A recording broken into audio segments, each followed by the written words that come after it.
संपूर्ण जगत के उद्धार के लिए इस दिव्य कथा का आयोजित किया गया। एक बार नगर खेड़ा सुधार सभा घरौंडा के लिए जोरदार ताली बजाकर उनका स्वागत वंदन अभिनंदन, जिन्होंने इस कथा को दिव्यता और भव्यता के साथ में आयोजित किया है। अथक प्रयास नगर खेड़ा सुधार सभा घरौंडा के द्वारा किया गया। घरौंडा अनाज मंडी में ये दिव्य कथा चल रही है। आज कथा में घरौंडा क्षेत्र के ही विधायक एवं हरियाणा सरकार के माननीय स्पीकर महोदय श्री अरविंद कल्याण जी भी आए हुए हैं। एक बार जोरदार ताली बजाकर उनका स्वागत वंदन अभिनंदन, जिन्होंने इस पवित्र कथा को एक ऊर्जा, एक दिव्यता, एक बल प्रदान किया है। एक बार जोरदार ताली बजाकर माननीय स्पीकर महोदय जी के लिए साधुता। और तेरी कृपा बिना न हिले एक भी अणु, लेते हैं श्वास तेरी कृपा से तनु तनु। बखान क्या करूं मैं राखों के ढेर का, चपटी बबूत में खजाना कुबेर का। गंगाधार मुक्तिद्वार ओमकार तू, भोले ओमकार तू।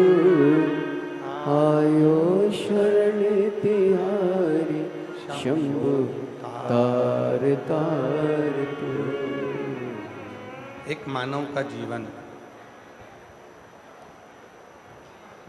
और उस मानव के जीवन में भगवान की विरल भक्ति,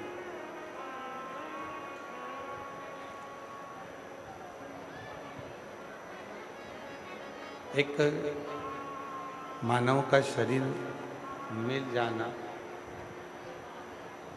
प्राप्त हो जाना सरल, पर मानव के शरीर को प्राप्त कर कर, मानव के शरीर को प्राप्त कर कर भगवान की अविरल भक्ति को धारण करना कठिन है।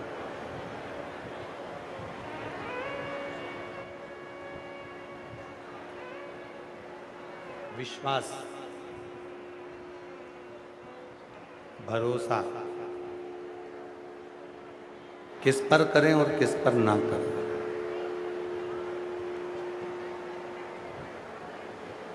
शिव महापुराण की कथा में स्वयं देवादिदेव महादेव ने माता सती को भी ये बात समझाई।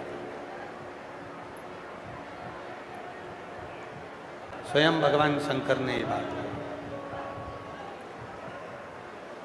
कि विश्वास करें तो किस पे करें और विश्वास करें तो कितना करें। पहले अपनी बुद्धि में बिठाइए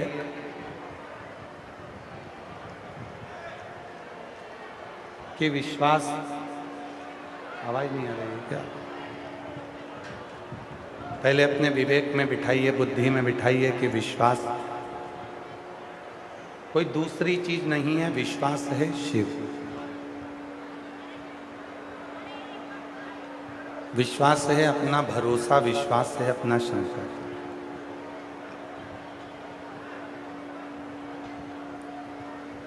शिव का यदि दूसरा कोई नाम है तो वो विश्वास है। स्वयं तुलसी बाबा जी ने अपनी रामचरितमानस में वर्णन किया कि शंकर विश्वास रूपिणो, शिव विश्वास की प्रतिमूर्ति। जब मानव मनुष्य हर जगह से हिम्मत को हार देता है,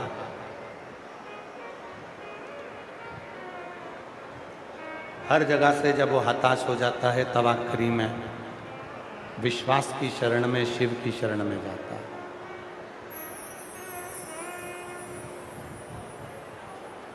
नहीं आ रही?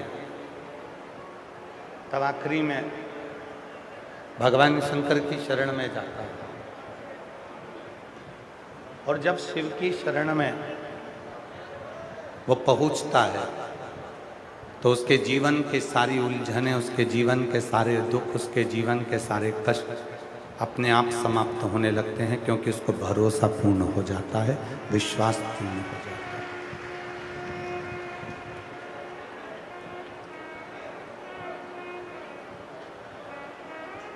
दूसरों पे भरोसा करोगे या दूसरों पर विश्वास करोगे तो पूरी उम्र निकल जाएगी।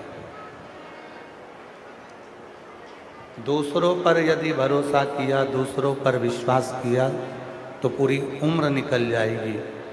और महादेव पर यदि भरोसा किया, अपने आप पर यदि भरोसा किया, अपने आप पर विश्वास किया और महादेव पर यदि विश्वास किया, तो एक दिन तुम्हारी जिंदगी संवर जाएगी। फिर जीवन निकलेगा नहीं, संवर के निकलेगा। आज मानव किस पे भरोसा कर रहा है? दूसरे। भैया तुम हमारा ये वाला काम कर देना, हम तुम पे बहुत भरोसा करते हैं। काका जी तुम हमारा ये काम कर देना, हम तुम पे बहुत भरोसा करते हैं। दादाजी हमारा ये काम कर देना, हम तुम पे बहुत भरोसा करते हैं। आप और हम दूसरे पर भरोसा करें, इसलिए हमारी पूरी उम्र ऐसे ही भरोसे करते करते करते करते निकल गई और उसका कोई हल नहीं है। पर अब जितने भी भगवान शंकर के भक्त हैं, जो शिव जी पे एक लोटा जल चढ़ाने वाले हैं, शंकर भगवान का गुणगान करने वाले हैं, शिव का भजन करने वाले हैं, शिव नाम को लेने वाले हैं, श्री शिवाय नमस्तुभ्यम बोलने वाले हैं, नमः शिवाय बोलने वाले हैं, ओम नमः शिवाय बोलने वाले हैं, गले में जो रुद्राक्ष को पहनने वाले हैं, जो भगवान शंकर के मंदिर में एक लोटा जल चढ़ाने वाले हैं, अब ये दूसरे पर भरोसा नहीं, अपने आप पर भरोसा करते हैं और अपने बाप भगवान शिव पर भरोसा करते हैं।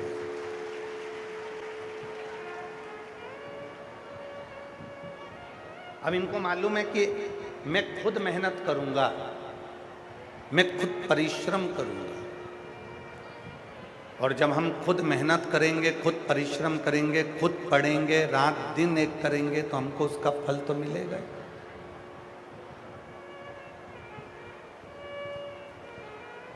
अपने आप पर भरोसा किया, स्वयं पर विश्वास किया, और वो स्वयं का करा गया भरोसा एक दिन सामने तुम्हारी नज़दीक में होना चाहिए। माँ ज्वाला माता का एक सुंदर चरित्र आता है।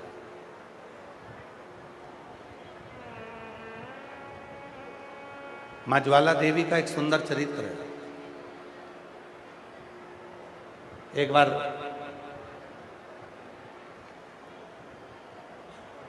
एक छोटे से लड़के ने अपनी माँ से जिद करा कि मेरे मित्र अपने माता पिता के साथ में, अपने परिवार के साथ में माँ ज्वाला रानी का दर्शन करने के लिए गए।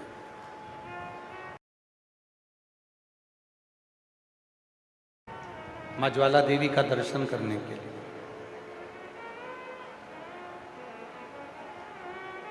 पर माँ, हमारे पास में ऐसा धन नहीं है, हमारे पास में इतना वैभव नहीं है कि हम ज्वाला देवी तक जा सकें।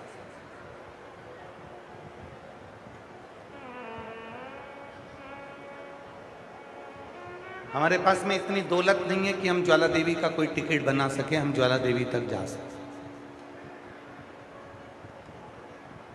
तब एक दिन मां ने अपने मुख से कह दिया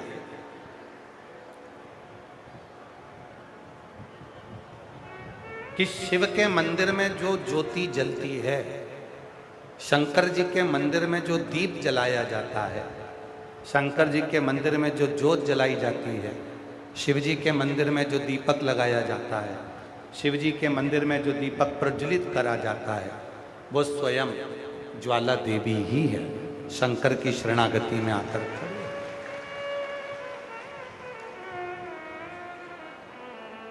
ये बच्ची का फोटो दिखाया जा रहा है और जिस किसी की भी बच्ची हो, ये पुलिस वाली मैडम के पास में बच्ची है, आप लोग इस बच्ची को देख सकते हैं और जिसकी भी हो वो यहाँ से आकर लेकर जाइएगा।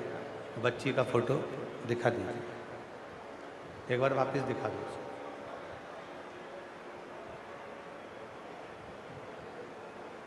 तो वो बच्चा जो है वो रोने लगा।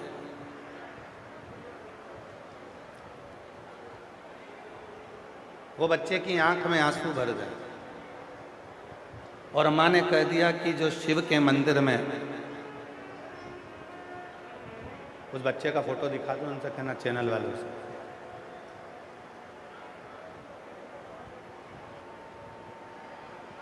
वो बच्चा अपनी मां से कहता है मां,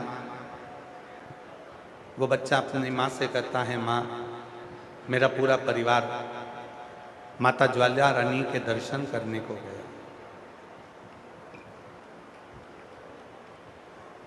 और ज्वाला रानी के दर्शन करने के लिए गया है, पर हमारे पास में इतना धन नहीं है, हमारे पास में इतना वैभव नहीं, हमारे पास में इतनी संपदा नहीं है। एलईडी पर इन बच्चों को देख लीजिए, जिनके भी हों वो आकर इन बच्चों को ले जा सकते हैं। ज्वाला देवी के दर्शन करने का हमारे पास में धन नहीं है, हमारे पास में पैसा है। मां ने कहा शिव के मंदिर में, शिवालय में, शंकर भगवान के मंदिर में जो ज्योत जलती है, शिव के मंदिर में जो दीपक जलाया जाता है, वो स्वयं ज्वाला मां ही। ज्वाला पशुपति व्रत में आप और हम पशुपति व्रत जब करते हैं, कोई मेरी जीजियाँ, कोई मेरे जीजा, कोई मेरी बेटियाँ, कोई बेटा, कोई मेरे बुजुर्ग माँ बाप जब पशुपति व्रत करते हैं, उस पशुपति व्रत में मंदिर से 5 दिए प्रज्वलित करने के बाद 1 दिया लेकर हम अपने मंदिर से घर की ओर जाते हैं। पहले 5 दिए अपने मंदिर में प्रज्वलित करते हैं, फिर 6ठा नंबर का जो दिया है वो घर में प्रवेश करते समय सीधे हाथ की ओर, राइट हैंड की ओर बैठकर घर की ओर मुख कर कर उस 6ठे नंबर के दिए को प्रज्वलित किया, जलाया। उस 6ठे नंबर के दीपक किस लिए? राम जी को भगवान शिव जी ने दिया। पाशुपत अस्त्र वो अस्त्र जो भगवान शंकर ने भगवान कृष्ण को दिया। दूसरे नंबर पर है पाशुपत योग। पाशुपत योग जो स्वयं भगवान शंकर ने भगवान कृष्ण को प्रदान किया, भगवान श्री राम जी को प्रदान किया। और तीसरे नंबर पर है पशुपति व्रत।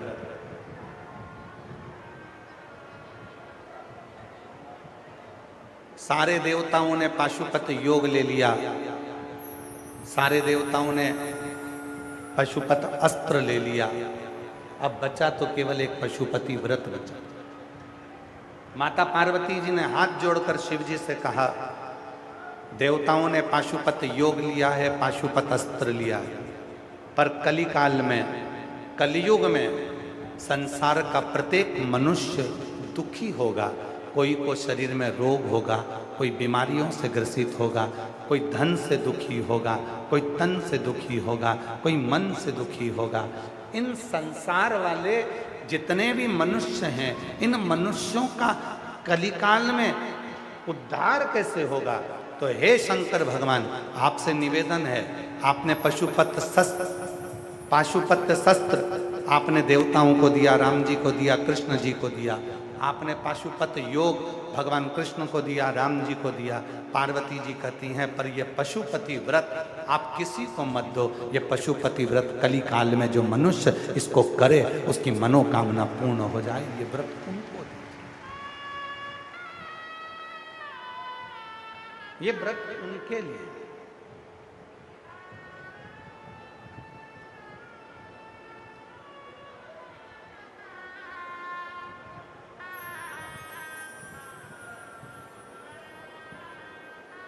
और जो पशुपति व्रत को इस कलिकाल में, कल जहां हम अग्रसेन भवन में ठहरे हैं, वहां पर इस व्यासपीठ से हमने कहा था कि जितने भी यूट्यूबर हैं, सोशल मीडिया है, प्रिंट मीडिया है, पत्रकार बंधु हैं, न्यूज़ चैनल है, सबसे मिलेंगे, सबका आभार व्यक्त करेंगे, मिले।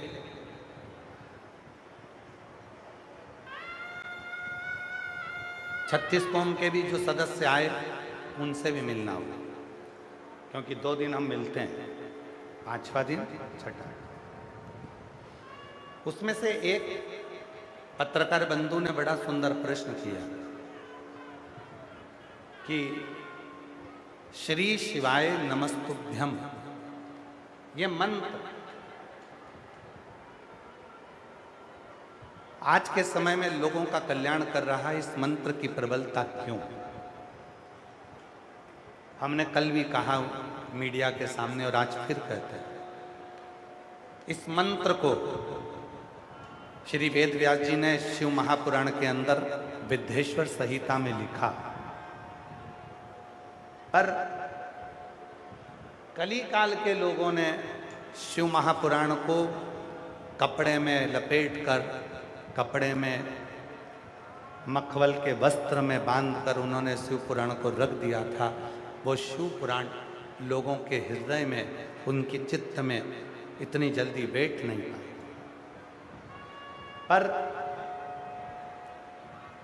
उस शिव पुराण को जब से शिव भक्तों ने सुनना प्रारंभ करा और उनके चित्त में विद्धेश्वर संहिता का ये श्री शिवाय नमस्तुभ्यम मंत्र आया और उन्होंने गीता प्रेस गोरखपुर की शिव पुराण को पढ़ा, सुना, उनके बाद में उनके मन में आया कि एक मंत्र पृथ्वी पर ऐसा भी है श्री शिवाय नमस्तुभ्यम, जिसको अगर नहीं भी जपें और कोई जप कर निकल रहा है तो उसके मुख का दर्शन कर कर भी व्यक्ति अपने जीवन को सार्थक कर लेगा।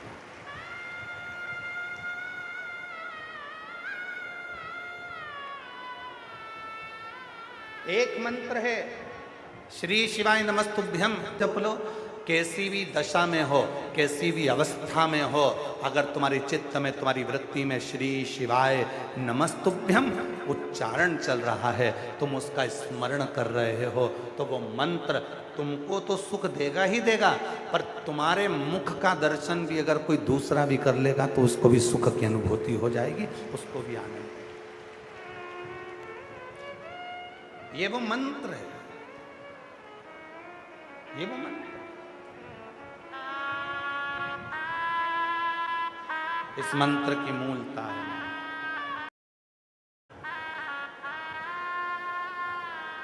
जपो और भजो।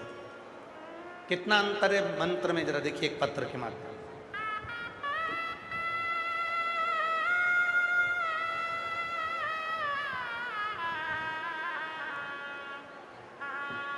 जरा पत्र को पढ़िएगा, बड़ा सुंदर पत्र है कि श्री शिवाय नमस्तुभ्यम बोलना और शिव महापुराण के कथा के पंडाल में बैठकर कथा को सुनना, शिव को अपने मन की बात कहना, कितना उसका असर होता है जरा देखिए।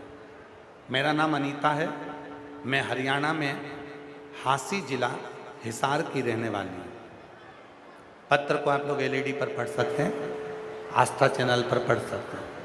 मेरा नाम अनीता है, मैं हरियाणा में हांसी जिला हिसार की रहने वाली हूँ। मेरा मोबाइल नंबर ये है।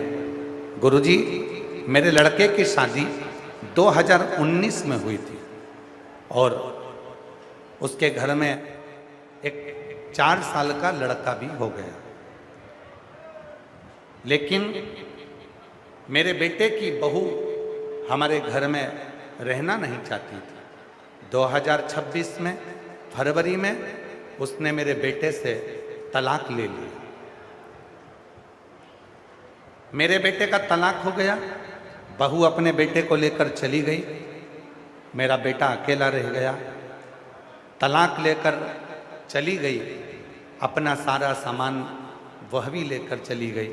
गुरुजी, मुझे मेरे पोते के जाने का, बहू के जाने का बहुत दुख हुआ कि हमारे घर में किस चीज की कमी थी जो मेरी बहू और मेरा पोता चले गए।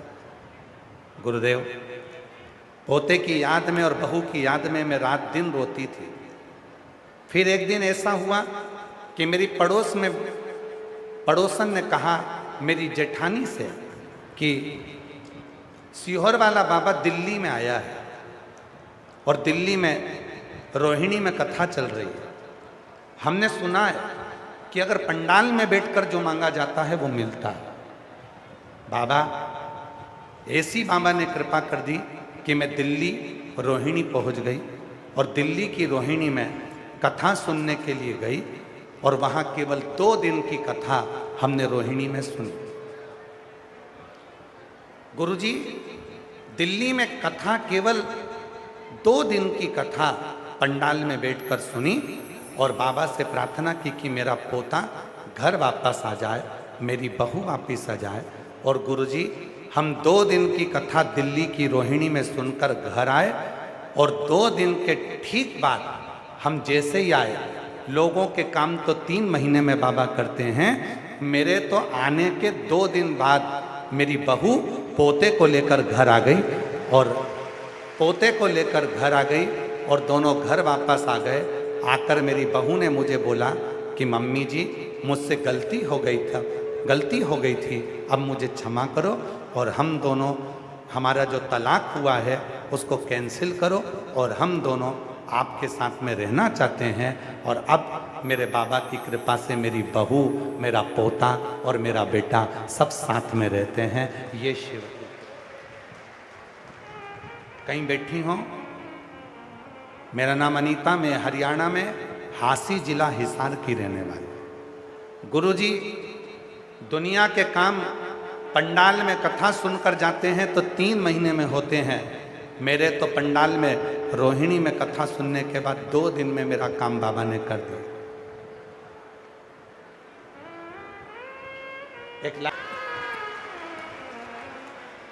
कर दिया माला माल काशी। एक शिव के प्रति प्रेम किसको कहते हैं?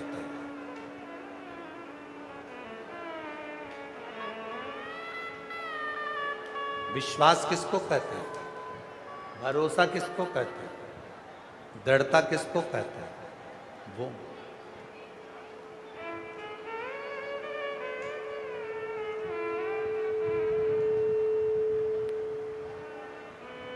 जो जैसी भावना लाया वो वैसा ही फल पाया, नहीं खाली उसे लौटाया, वो मन हर्षाया, और कर दिया माला काशी वाले ने लुटा दिया भंडार, काशी वाले ओ लुटा दिया भंडार, काशी वाले कर दिया माला माल काशी वाले ने। शिव करुणा कैसी करते हैं, शिव कृपा कैसी करते हैं। छोटा सा बच्चा अपनी माँ से कहता है, माँ हमारे पास इतना धन नहीं है कि हम ज्वाला माता के दर्शन कर सकें। माँ शिव की भक्त थी, माँ शंकर की उपासक थी, माँ शंकर की साधना करने वाली थी, माँ शिव का स्मरण करने वाली थी, माँ शिव को एक लोटा जल चढ़ाने वाली थी। उसने अपने विश्वास से कह दिया, बेटा सुन, शिव के मंदिर में, भगवान शंकर के मंदिर में, शिव के मंदिर के अंदर, शंकर के मंदिर में जो ज्योत जलती है, शिव के मंदिर में जो ज्योत जलाई जाती है, शिव के मंदिर में जो दीपक लगाया जाता है, शिव के मंदिर में जो दीप प्रज्वलित किया जाता है, वो स्वयं ज्वाला माई तो है।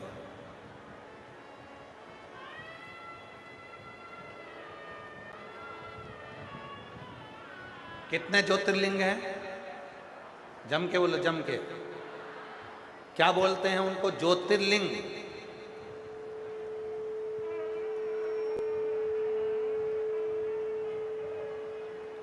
जिसमें शिव और शक्ति दोनों की ज्योति एक साथ विराजमान है, उसको ज्योतिर्लिंग कहा गया है। ज्योतिर्लिंग।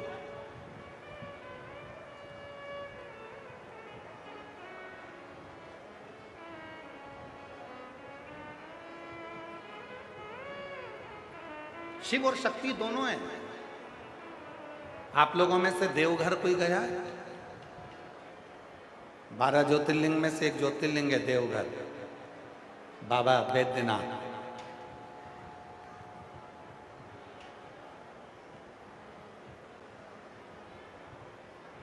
गए हैं? अगर आप लोग गए हैं तो वहां पार्वती जी की मूर्ति अलग से नहीं है, वहां मां पार्वती जी का स्वरूप अलग से नहीं है। आप भी गए हैं तो वहां पार्वती जी का स्वरूप अलग से नहीं है, वहां शंकर के शिवलिंग में ही पार्वती स्वयं विराजमान है। शिव और शक्ति दोनों।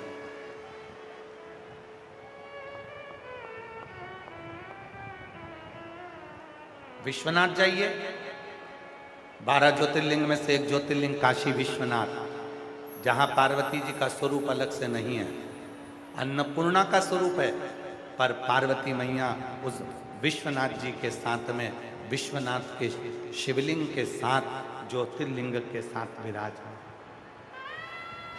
ज्योतिर्लिंग।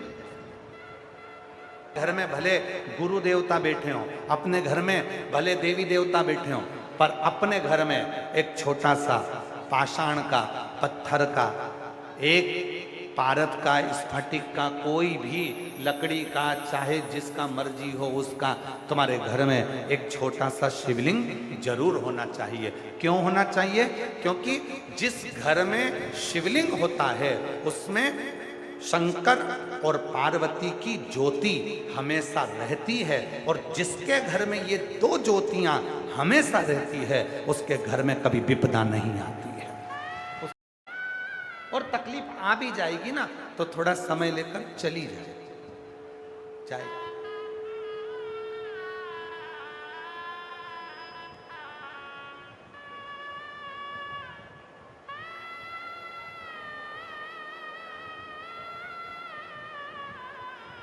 अरे नाम है तेरा तारनहारा, कब तेरा दर्शन होगा। तेरी प्रतिमा इतनी सुंदर, तो कितना सुंदर होगा, तू कितना सुंदर होगा। नाम है तेरा तारनहारा, कब तेरा दर्शन होगा। जिसकी प्रतिमा इतनी सुंदर, वो कितना सुंदर होगा, वो कितना सुंदर होगा। माँ कहती है अपने बेटे से, तुझे ज्वाला माता के दर्शन करना है तो तुझे ज्वाला देवी जाने की जरूरत नहीं पड़ेगी। शंकर के मंदिर में जब भी कोई भक्त दीप लगाए और उस दीपक की ज्योति का दर्शन जिस दिन तूने कर लिया, उस दिन तेरे घर में ज्वाला माई स्वयं आकर खड़ी हो जाएगी। वो दर्शन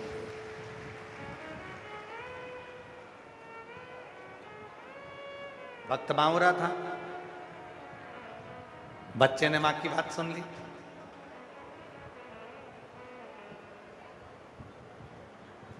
और बच्चे ने मां की बात सुनकर सीधे शंकर जी के मंदिर में चला गया।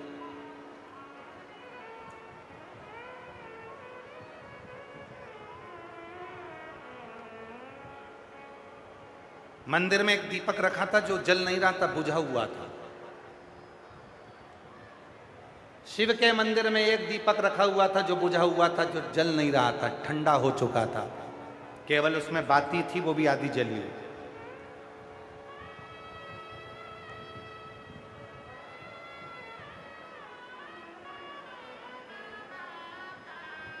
बच्चा उस दीपक को उठाकर घर में लिया है। मां, तू तो कहती थी कि शिव के मंदिर में जो दीप है, शिव के मंदिर में जो ज्योति है वही ज्वाला मां है, ये तो है ही नहीं। मां ने अपना माथा ठोका, कहा मैंने तुझे कहा था कोई दीपक जला कर जाता है तो वो ज्योति ज्वाला मां होती है। नहीं मां, मेरा मित्र कह रहा था ज्वाला जी में जो ज्योत है उसको किसी ने जलाया नहीं है, ज्वाला जी में जो ज्योत है उसको कोई ने प्रज्वलित नहीं करा, वो तो अपने आप मां प्रकट हुई है। तो मां, मैं नहीं मानता, मैं उस दिन मानूंगा जिस दिन ये बुझे हुए दीपक में ज्योति आ जाए।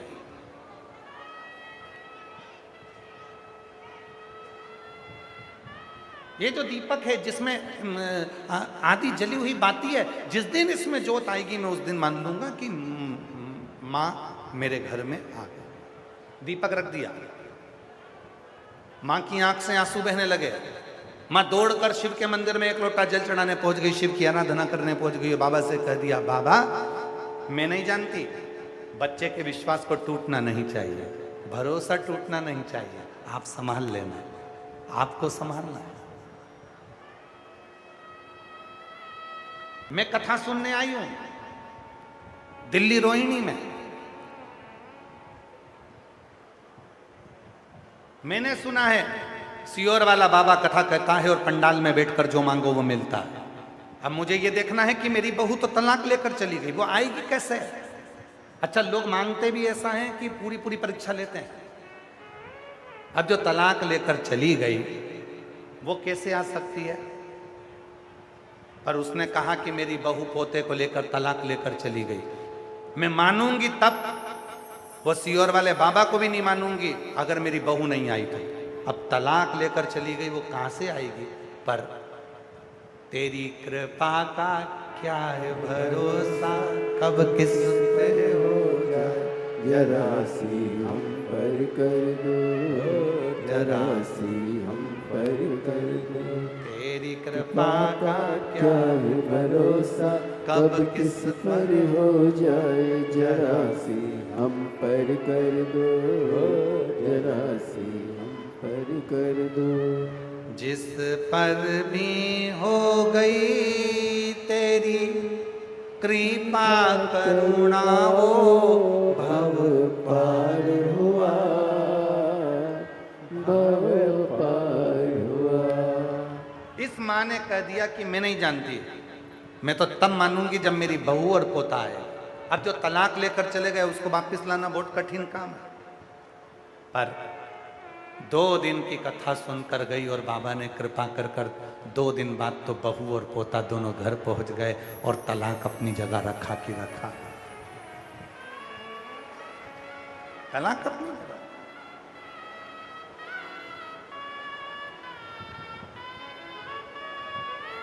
भाग्य लिखना विधाता का काम है, पर भाग्य को पलट देना मेरे महादेव का काम है। पलट दिया, भाग्य को पलटा।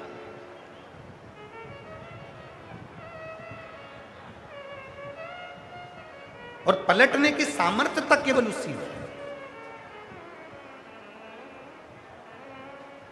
एक पत्र है, उस पत्र में एक लड़के ने अपनी मम्मी से शर्त लगाई,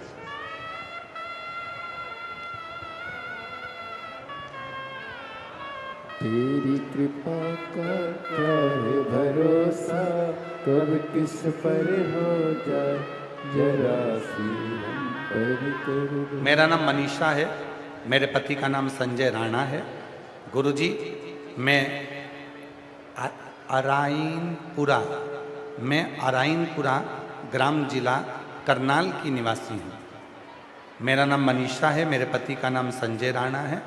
गुरुजी, मैं अराइनपुरा ग्राम जिला करनाल की निवासी हूँ। अहो भाग्य हमारे जो आप हमारे शहर घरोंडा में पधारे। गुरुदेव, मैं आपकी कथा टीवी के माध्यम से सुनती हूँ। आज तक मैं आपको कभी देखी नहीं, अभी तक मैंने आपको कभी सामने से नहीं देखा। पहली बार आप घरोंडा में आए, हमने आपका दर्शन किया। गुरुजी, शिव पुराण की कथा सुनी। गुरुदेव, मेरा लड़का कर्ण राणा जो 12वीं पास करने के बाद, गुरुदेव, कई तैयारियां करता रहा, पर उसका सिलेक्शन के लिए वो तैयारी करता। एक दिन उसने मुझसे कहा, मां, क्या मैं इंडियन आर्मी में जा सकता हूं? क्या मेरा आर्मी में सिलेक्शन हो सकता है? मैंने अपने बेटे से कहा, क्यों नहीं होगा मां, तो जिस सियोर वाले बाबा की कथा सुनती है, तू कहती है कि मंदिर में 1 लोटा जल चढ़ाने जाया कर। अगर मैं जल चढ़ाने जाऊंगा तो क्या मेरा बाबा इंडियन आर्मी में सिलेक्शन करवा देगा? क्यों नहीं? पर वो सियोर वाला बाबा कहता है कि अपनी मेहनत को 4 गुना करना पड़ेगा। अपनी मेहनत 4 गुना करना, रात दिन एक करना, तब शहद का बेलपत्र लगाकर शिव को जाना, मिलेगा फल। आज गुरुजी, जिस बेटे ने शर्त लगाई थी, क्या मेरा बाबा मुझे दे सकता है? आज मेरे बेटे का इंडियन आर्मी में सिलेक्शन हो गया। मैं बाबा को यहाँ धन्यवाद देने के लिए आई हूँ। बेटे का फोटो भी लगा रही हूँ, मैं अपने पुत्र का फोटो भी।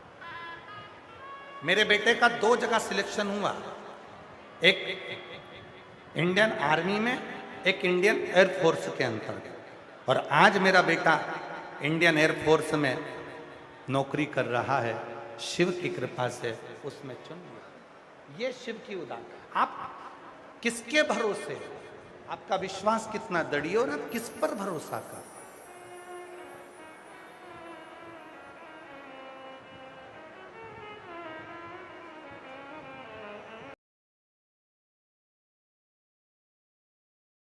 एक दिन टूट सकता, पर शिव पर किया गया भरोसा कभी टूटने वाला नहीं। 2 शब्द हैं, और वो 2 शब्द आपकी जिंदगी में हमेशा सामने आएंगे। एक शब्द है गलत और दूसरा शब्द है गलती। बोलो कौन कौन से शब्द हैं? आवाज नहीं आई, बोलो, जम के बोलो जरा। गलत और दूसरा गलती।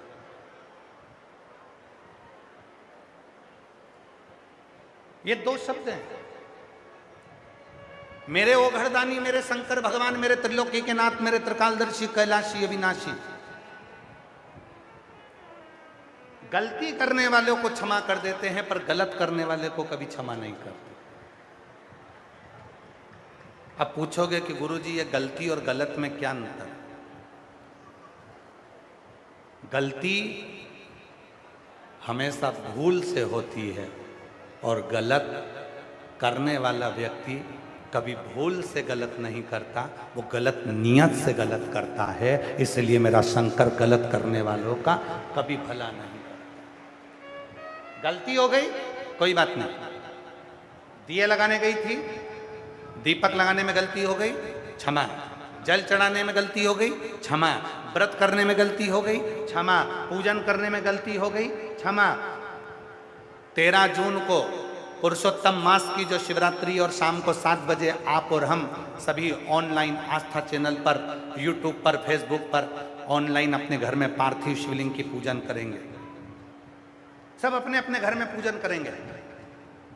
एक जगह पर बैठकर हम पूजन करेंगे, वो सबका दर्शन कराएंगे।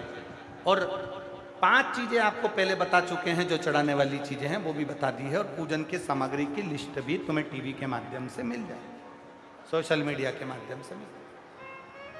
अब कई माताएं कहती है, गुरुजी आप जब पूजन कराते हो कई बार मंत्र जल्दी जल्दी हो जाते हैं तो हम चढ़ाने वाला सामान थोड़ा धीमे चढ़ा पाते हैं, कई बार हम ये सामान चढ़ा ही नहीं पाते, कई बार हमारा सामान हम भगवान को चढ़ा ही नहीं पाते, तो क्या हमसे गलती हो गई? ध्यान देना, गलती अगर होती है तो शिव क्षमा करते, गलत को शिव क्षमा नहीं करते, गलती को शिव क्षमा करते। गलती भूल से होती है और गलत नियत से होता है। जब हम गलत नियत से किसी का गलत करते हैं तो मेरा देव अधिदेव महादेव कभी माफ नहीं करता, उसका तो भोग तुमको भोगना ही पड़ता।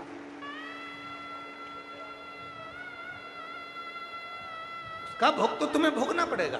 तुमने अगर गलत नियत से लोभ के कारण तुमने अपने कि मुझे इतना हो जाएगा, मैं ऐसा कर लूंगा, मैं वैसा कर लूंगा, लोभ के चक्कर में, वासना के चक्कर में, आसक्ति के चक्कर में, तृष्णा के चक्कर में, मैं हूं, मैं करूंगा, मेरा धन, मेरा वैभव, मैं इतना कर लूंगा, मेरे पास में इतना धन आ जाएगा, मेरे पास में ऐसा हो जाएगा।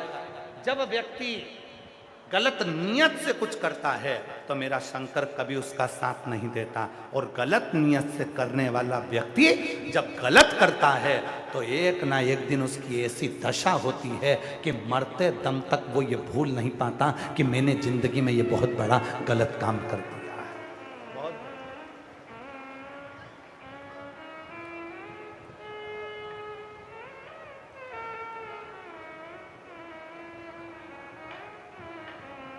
गलती की क्षमा है पर गलत की क्षमा नहीं।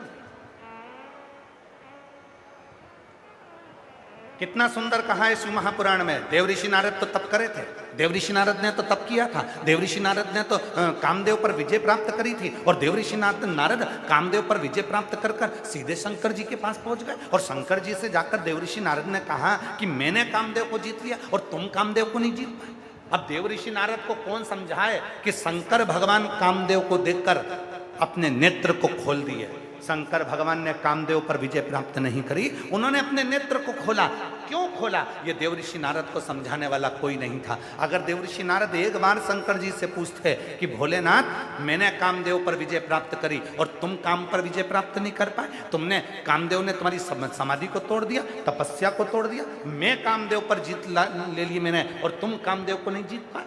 कोई अगर शंकर जी से जाकर एक बार पूछता तो सही कि शंकर जी आपने कामदेव ने आपकी समाधि को तोड़ दिया, क्यों तोड़ा?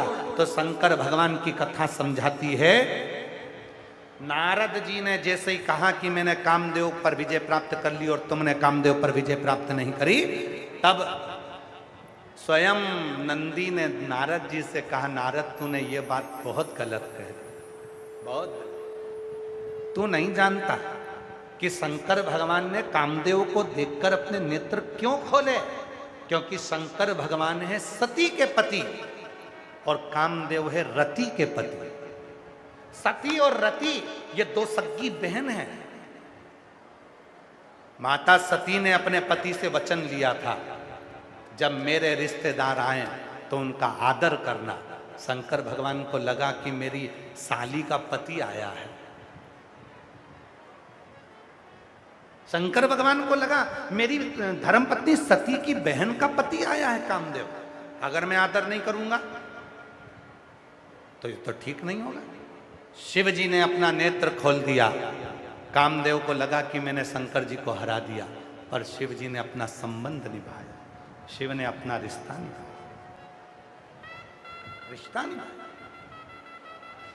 शिव ने संबंध निभाया। पर नारद जी माने नहीं।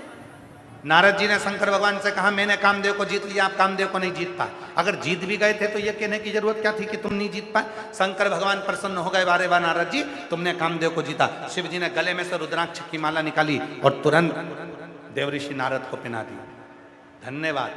नारद जी माला पहने, शंकर जी ने कहा बैठो नारद जी। नारद जी कहने लगे मैं बैठने नहीं आया हूं।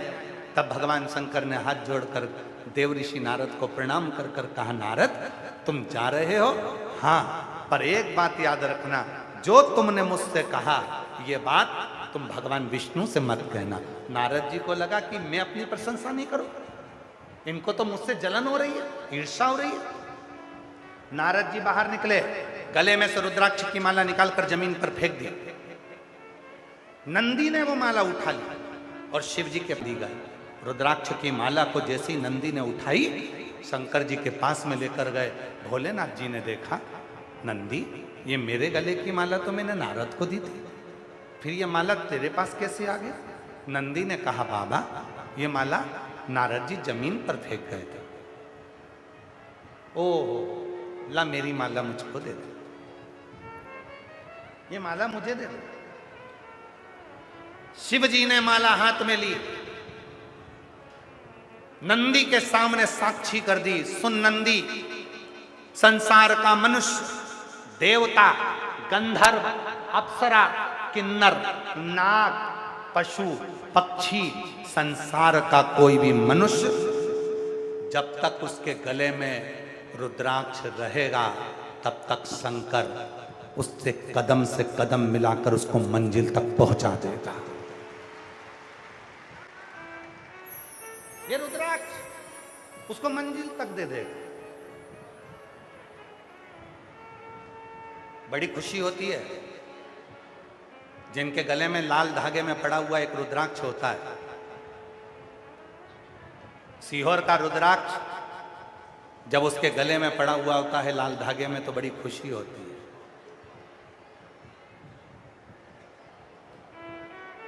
आज मेरी हरियाणा की जीजियों, मेरे जीजाओं, मेरी बेटियों, मेरे बेटाओं, मेरे बुजुर्ग माता पिता, आप भी किसी नवयुवक बेटा बेटी के गले में रुद्राक्ष देखो, किसी बुजुर्ग के गले में रुद्राक्ष देखो, किसी युवान के गले में रुद्राक्ष देखो, किसी बच्चों के गले में रुद्राक्ष देखो तो पहचान जाना ये कोई साधारण नहीं है, ये एक लोटा जल चढ़ाने वाला मेरा शंकर का कोई परम भक्त है।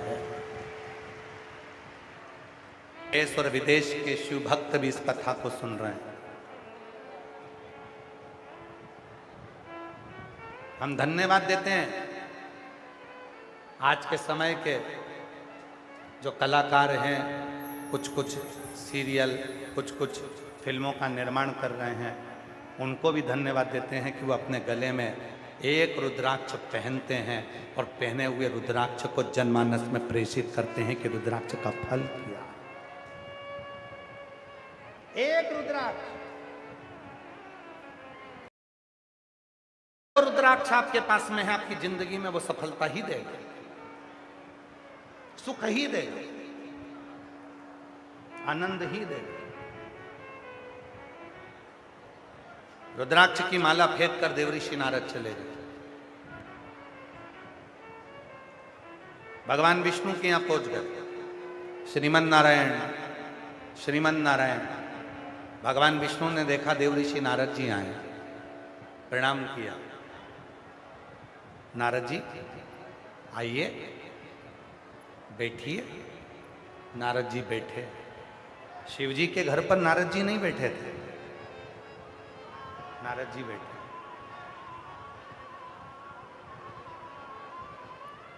नारद जी को क्या चाहिए था? तुम देवऋषि हो, तुम संत हो, तुम साधु हो, तुम सन्यासी हो, तुम तपस्वी हो, तुम साधक हो, तुम उपासक हो।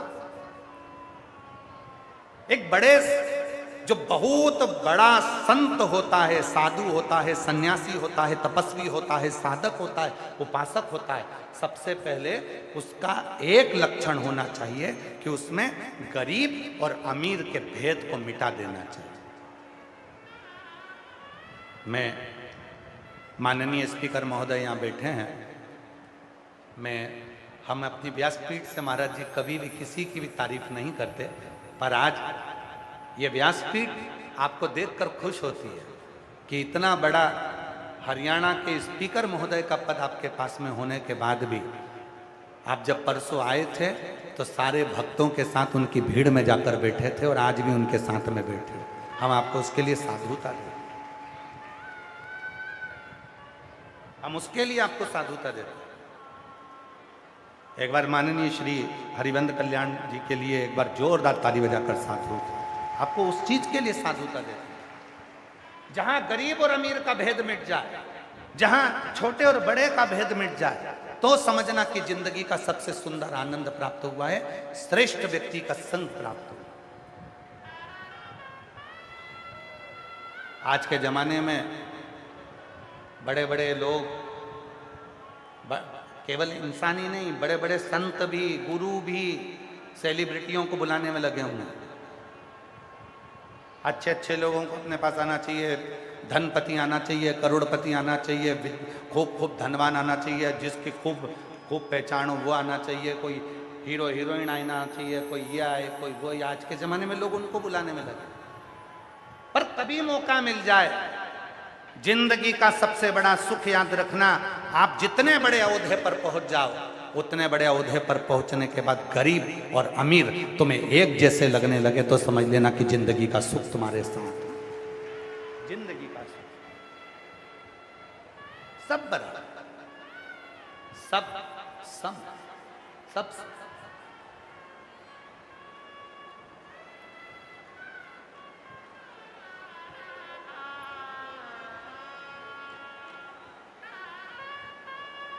कल जब 5वां और 6ठा दिन हम मिलते हैं तो गर्ग जी कह रहे थे कि मीडिया वाले आएंगे और साथ में 36 कौम के भी कुछ लोग आएंगे। तो हमने उनसे एक बात कही, वो बैठे होंगे तो आप उनसे पूछना। हमने उनसे कहा, आशीष गर्ग जी को खबर कर दो कि अगर इनके अलावा भी अगर कोई साधारण व्यक्ति अगर आए उसको मना नहीं कर सकते, क्योंकि 2 दिन मिलने वो आए, उसको नमस्कार है। हम कुछ बताते तो है ही नहीं, और ना हम कुछ तुमको देते, ना बेल देंगे, ना बबूती देंगे, ना नारियल देंगे, ना कुछ देंगे, ना कुछ देंगे। बस तुमको श्री शिवाय नमस्तुभ्यम कह देंगे। करना कहता है ये बड़े, कोई कहता है वो बड़े, कोई कहता है वो बड़े। इस कथा के आयोजन को कराकर घरोंडा की इस पवित्र हरियाणा की भूमि पर इस कथा के दिव्य आयोजन को जो नगर खेड़ा सुधार सभा घरोंडा ने कराया, 36 कौम ने कराया, उन्होंने दिखा दिया कि यहाँ कोई छोटा, यहाँ कोई बड़ा नहीं है, यहाँ सब एक जाजम पर सब अपने हैं। यहाँ कोई बड़ा और छोटा नहीं है, यहाँ सब एक जाजम पर, सब एक।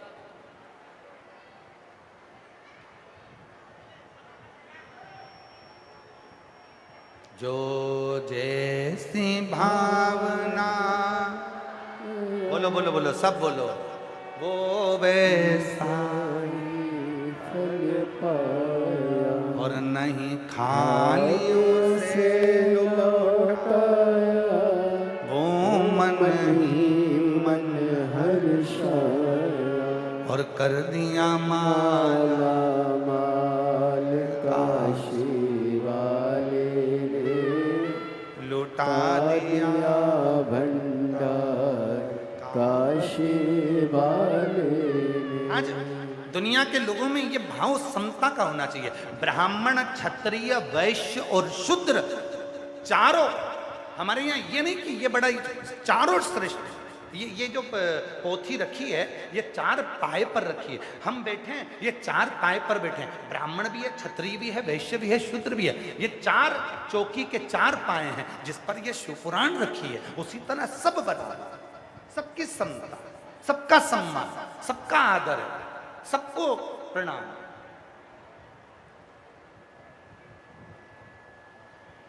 सबको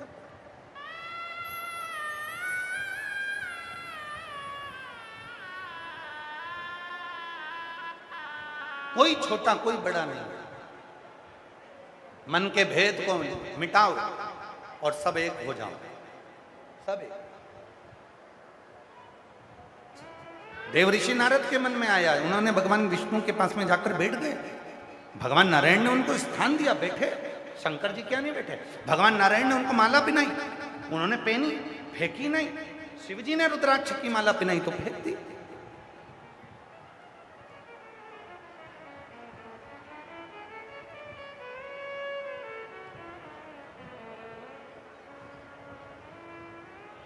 जो बहुत सरल होता है ना, जो बहुत सीधा होता है ना, जिसके मन में कपट नहीं होता है ना, लोग उसी पर उंगली ज्यादा उठाता, उसी पे आक्षेप ज्यादा लगाता, उसी को गलत ठहराने का प्रयास किया जाता है। और जिसकी बहुत धनपति, करोड़पति, अरबपति, सत्तापति, वैभवपति और सारी दुनिया में जिसके पास में सब कुछ, उस पर कोई उंगली नहीं उठाना चाहता, उससे कोई कुछ नहीं पूछना। वैभव था। नारद जी के गले में माला पिनाई, फेंकी नहीं नारद जी। माला पहनने के बाद नारद जी खड़े हुए, भगवान विष्णु ने पूछा, बोलो नारद जी कैसे है ना? वो नारद जी कहने लगे, जिस कामदेव को शंकर भगवान नहीं जीत पाए, उस कामदेव को मैंने जीता है। जैसे ही सुना, भगवान विष्णु की आंख से आंसू बहने लगे। सुनते ही, जैसे ही सुना, भगवान विष्णु की आंख से आंसू बहने लगे। भगवान नारायण ने अपने कानों पर हाथ रख लिया। नारद क्या बोल रहे हो? नारद जी बोले, तुम्हें खुशी नहीं हुई? मैंने कामदेव को जीता, भगवान शंकर ने नहीं जीता। भगवान विष्णु ने कहा, नारद बहुत बड़ी गलती कर दी तूने। मेरे पास में आकर तूने शिव जी की निंदा कर दी, शंकर जी की निंदा। ए नारद, तुझे मालूम नहीं है, शंकर की निंदा सुनने वाला और शंकर की निंदा करने वाला, ये दोनों 20 जन्म तक पशु की योनि पाते हैं, 20 लाख जन्म तक वृक्ष की योनि पाते हैं।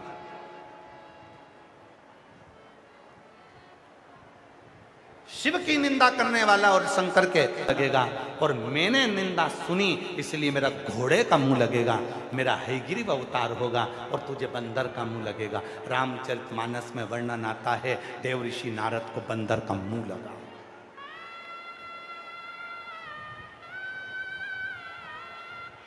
विष्णु पुराण में वर्णन आता है, भगवान विष्णु को घोड़े का मुंह लगा, केवल निंदा से।